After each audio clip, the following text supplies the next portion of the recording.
उसका क्या मतलब? ये सर सऊदी जा रहे हैं वर्क वीज़े पे। ड्राइविंग लाइसेंस कहाँ है? ऐसे बताओ क्या करो, गाड़ी चलानी आती है? हैं? पाकिस्तान में कभी ड्राइविंग लाइसेंस बनाए? नहीं बनाए, लाइसेंस नहीं बनाए। अब आप जा रहे हो ड्राइविंग के ऊपर और आपके पास ड्राइविंग लाइसेंस नहीं है, भेज दूंगा लेकिन लाइसेंस बनाओ फिर भेजो। लाइसेंस बना लो, भेज दूंगा, वादा रहा भेज जाओ।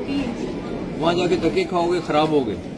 ये सिर्फ उसने पैसे कम वक्त ले लिया आपसे और सारा कुछ कर, मेरा वादा है मैं भेज दूंगा, लेकिन जाके वहाँ खराब होने से बेहतर है।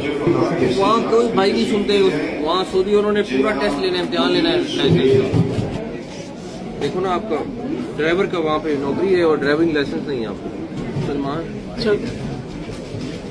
नंबर लो, सारा कुछ करो, ड्राइविंग लाइसेंस बनवाएं, इसका इसको भेजें ताकि ये जाए।